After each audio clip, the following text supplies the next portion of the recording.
Hey, y'all know what the deal is. I'm your girl, Barbie Velvet, and we're here with Widescope Podcast Radio. And I have the pleasure of having none other than Whoadiehason here at my home for a special holiday edition. I've had the pleasure of seeing this boy perform, and I just had to sit him down and have an interview with him. How are you doing today? I'm doing great today. Okay, so before I tap into how you became an artist and all that, I want to know, where does the name come from? Because it sounds cool. Alright, so in high school, I used to call people like Whoadie and Cali and stuff like that a lot. I guess I got the influence from like the New Orleans folks. I was real big on No Limit growing up and stuff like that, so I used to just call all my friends Whoadie, and they just started, they like attached it to my name. I would tell everybody my name is Ant, so they just be like Ant Whoadie. So getting a little bit older, like right out of high school, I made my rap name Whoadiehason. Hasan is my middle name, that's my father's name. So Okay. That's where I got Shout out to Pops. Yeah. So that's where the Whoadiehason came from. So hold on one second. So you mean to tell me, so you already had the little vibe of Whoadiehason, so you just put the little Whoadie and the Hasan together and made it one, basically. Yeah, it was all right. separated, and then we mixed it. I mixed it on in because my original rap name was Ant Whoa, and I was going by that for a little while, and a lot of people at my job was telling me like, the way you rap and your name, it kind of don't mix. And I was just like, I still like my stuff, you feel me? I liked it. But then a lot of my friends just start calling me Whoadie. Like they dropped the whole Ant off and they were just calling me Whoadie. Before I know it, my mom calling me Whoadie, my sister's calling me Whoadie, all my family members just like Whoadie or Whoa. So I was just like, I'm just go by Whoadie. And then threw on the Hasan, like to like officialize it, you know. Officialize it, to grab hold of it, make it a brand for like yourself. It's really me. So when did you know that you had a little bit of music inside of you? You seem like a person that's always knew they had it in them. Yeah, for sure.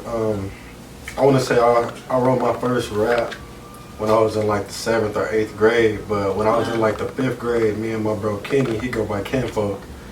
Me and him, we used to walk home together and we'd freestyle off of everything we seen in the streets or just anything that we seen going on today, yeah. And it was really just for play. Me, him, and his big brother, we used to freestyle a lot at the crib. And then like, once he started pursuing it, he kind of like sparked me up a little bit, like put the battery in my back like this. And I know I can too, you know. But it also stemmed from my father. When I was younger, my dad used to do music. He was a rapper. I used to see him sitting there writing in his pad, like writing his music down and stuff. So I was interested young. He taught me how to count my bars out and like, you know, the beat patterns on things. And so I was always kind of like intellectual when it came down to writing music, and I already knew how to. But yeah, watching him, hearing his music, all that stuff made me really want to like jump into the music. And he was my favorite artist growing up.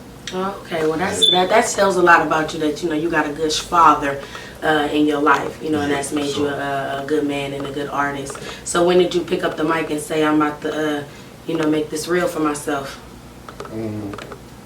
To make it real, well, like when did you walk into the beat, walk into somewhere and just like, go ahead and I'm gonna record this and put it on the track? Oh, actually start recording my music. When was the first time you recorded your track? I want to say I was like 21, probably like back in like 2015, 2016, when I recorded like my first track. And it was off of my boy Drew's stuff. I actually got a tape coming out with Drew in a couple, I want to say like on the 23rd of December. Okay, look out for that. Me and Drew got a tape called Mike that's coming out, just a little 2-song EP. But I was at his house, he the one who was recording my friend Kenfolk before. So I went over there, seen if he had some beats, he shot me some beats, and I just started getting down to him. Was you always writing before then? Before then, no, I wasn't always writing. I was just like, it would just be like for play. Like if I'm with the homies, we'll freestyle, we'll rap, stuff like that. And in the 8th grade, I did a talent show with my boy Kenfolk. Okay. We did a talent show. We made up our own rap over some Drake and Lil Wayne song. I forgot what it was. I think it was called The Ransom. Okay. But we did something over that. And we would have won, but they thought I cussed. So, you know, they disqualified us from the little thing. For foul language. Yeah, but we was hard. Like, we was cold. So that was like the first time I ever performed in front of people. But yeah, as far as getting to like really wanting to do it, it was about like 5-6 years ago. So how do you go from being inspired by your dad to be a rapper to watching your friends rap and recording your song to saying like, this is what I'm going to do with my life? Well, growing up, I was really all about like sports and stuff. So it's like I didn't really care to be a rapper. I never really wanted to do it. I want to say like by the time I got out of high school, I wasn't really recruited nowhere. It kind of just opened up my mind like, shit, if I'm not really focused on sports like that, I could do something else that I like to do, you know, instead of just working all day or just finding little 9-to-5 jobs to be stuck in. So my boy, he had moved to Long Beach and he was doing his little music thing out there and he was doing pretty good. So I was like, man, he kind of inspired me to just like start locking in a little bit, actually taking something that I used to play around with and being serious with it. Okay. Yeah. So who's the most influential rapper that you inspired to be like? As far as like in the industry?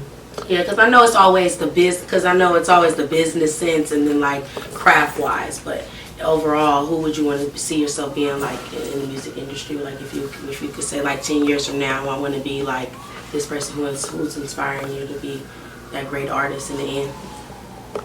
I'm gonna be honest, I'm inspired by a lot of great artists, but the ones that stand out to most to me is the ones that's able to take music and get into different avenues with it.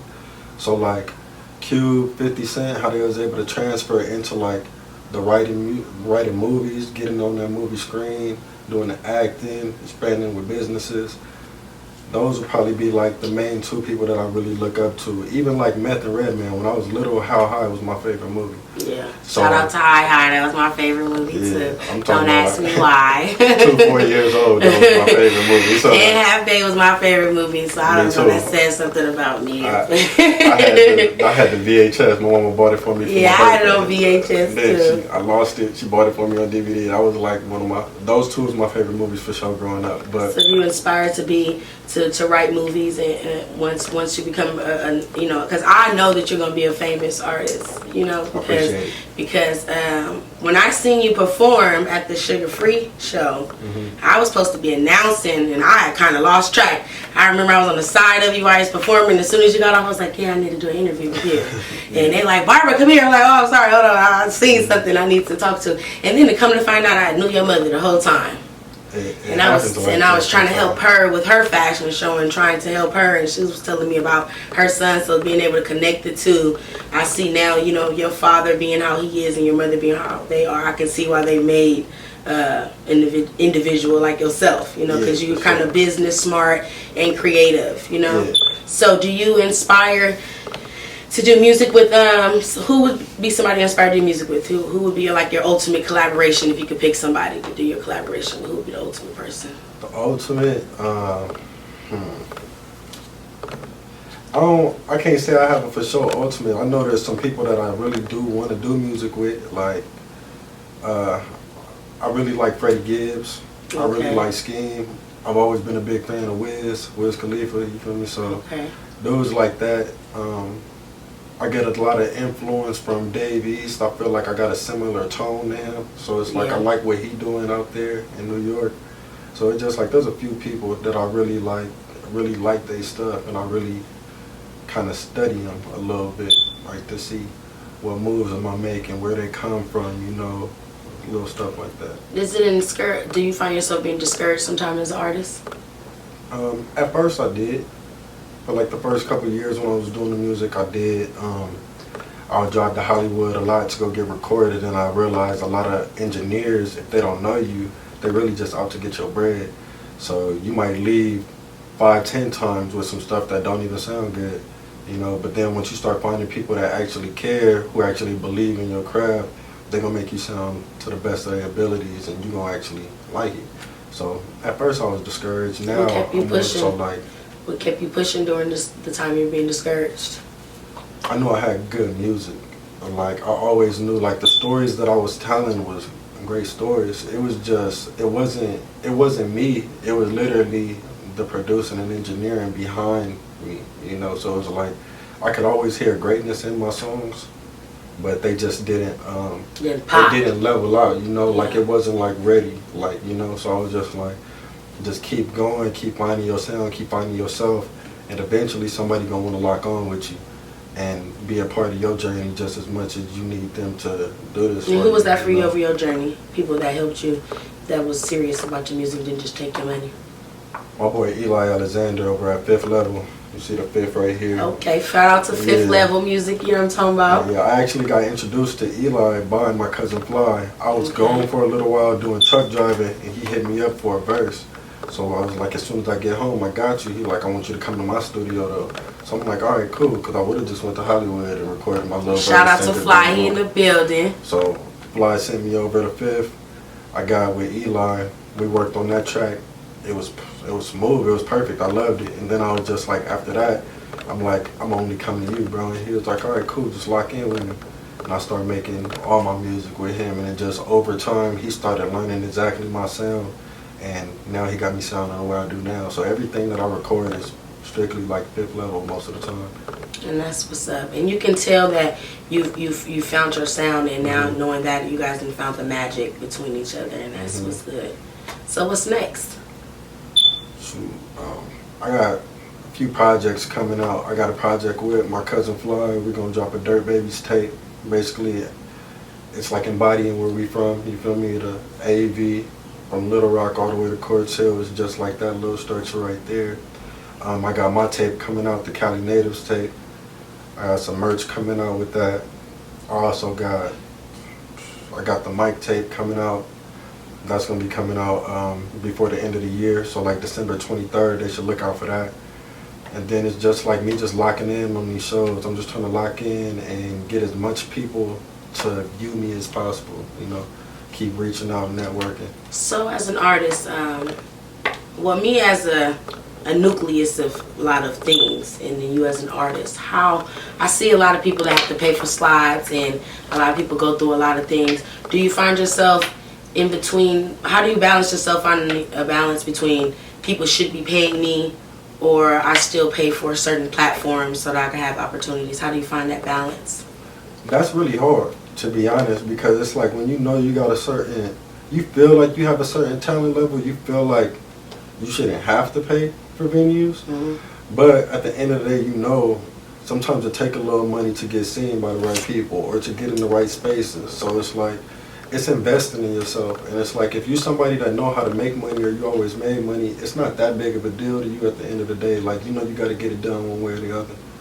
But it does discourage you a little bit as an artist, especially when it's like, man, I want to perform here with y'all, but I got to pay all this. So it's like, is there a way that we could come in between? Like, can you give me some tickets to sell? You feel me? So it's like I can pay for my slot with these tickets, and I'm guaranteeing a crowd to come.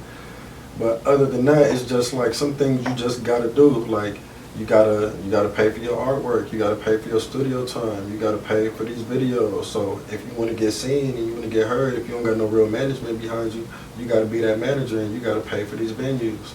Yeah, and that's facts. You know, I always see that where, you know, there's a balance between you providing a platform for artists, but then some people buzz people over the head, so then they make it hard for other people.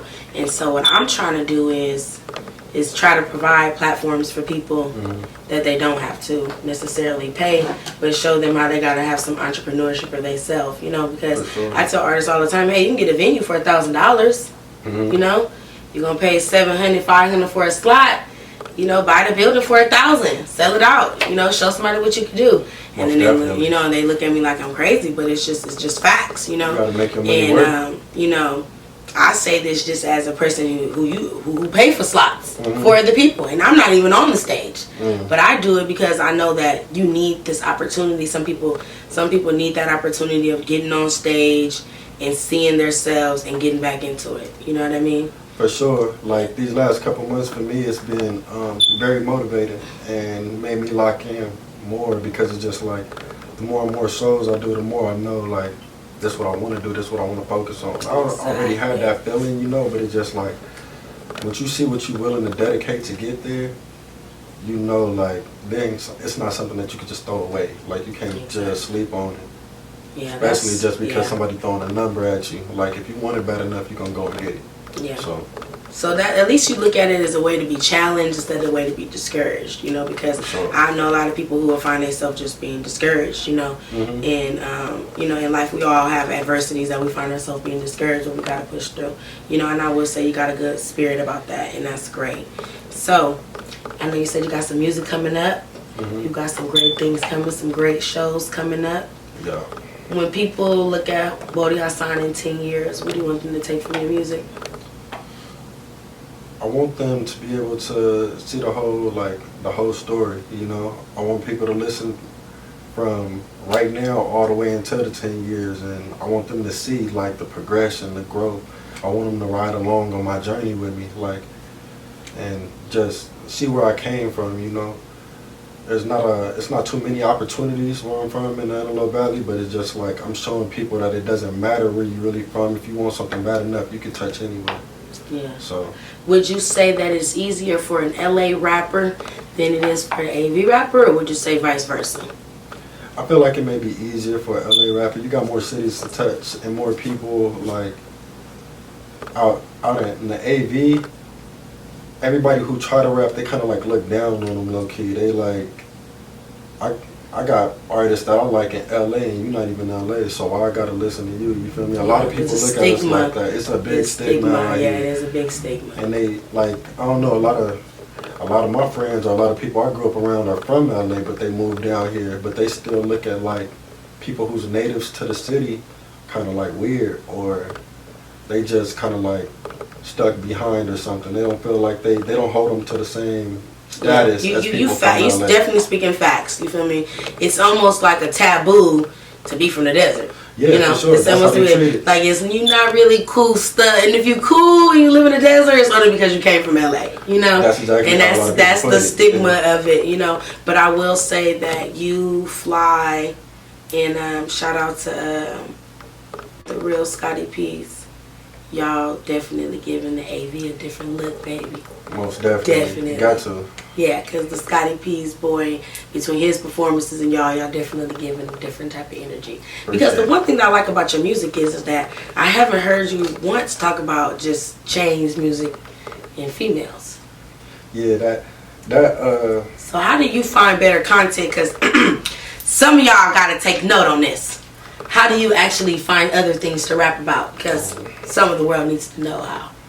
I like talking about like my real life experiences. Not saying that females and money and stuff like that not part of my life experience, but that's kind of just like, that's kind of like the average. Like that's just the regular stuff that anybody could talk about.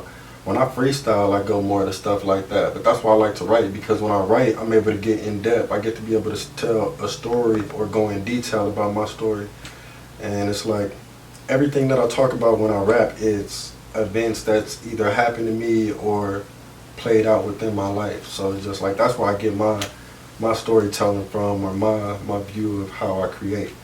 Like, I can't just rap about females the whole time. Like, I could say a couple lines in there describing a chick or something like that, but it's nothing that I could just go full on with, you know. That's that. You can tell you got a lot of creativity that definitely goes into your music. So I know you said that you're going to be dropping an EP early this January coming up. Coming up like first week of January, I'm going to be dropping my tape. It'll be called the Cali Natives tape, or Cali Natives EP, but that'll be strictly mine. And then you're gonna do Dirt Babies. You're gonna do Dirt Babies. I got the Dirt Babies that's gonna come out probably a couple weeks later. All right, and right now you guys can find Image, and you and Fly also have a song, right? We got Can't Be Mad, but that's not out yet. Can't Be Mad will be on the way. We probably gonna release it on SoundCloud first, let people get a little ear on it. But then we gonna drop it on all platforms probably a week or two before the tape come out. So yeah, y'all better look out for that, because that song is it's something definitely to see. Oh yeah, that's a show changer right there. Yeah, it's definitely a show changer, because baby got the vocals and you got the content, and so it's definitely slamming. If I knew that it wasn't out, I would have recorded it and probably tried to leak it a little bit or something. You know what I mean?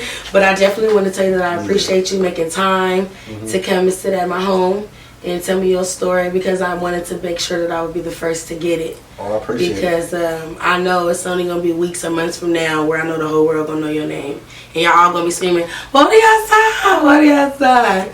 But I definitely appreciate you for coming down and sitting down with Widescope Podcast Radio. I really appreciate you. Thank you so much. Thank you. Y'all make sure y'all go check out all his music available on all platforms. We appreciate you for coming down. Y'all know what the deal is. Subscribe to the page. Play hard, like no dumb shit, stay over the bag. Keep playing my shit, fuck y'all big worm. And I fuck you, po boy. Got too much to try. And no switch protecting my body is the focus. Cause niggas don't fuck this. Brown Prince, Williams up the front lips. I'm out the way and take shit. I play Matt, you play sick. Put the way that lead. Package on the way, conversation straight, safe out. Oh boys, bitch, y'all. Fucking up, I only need a reason to get the beat. Yeah, yeah.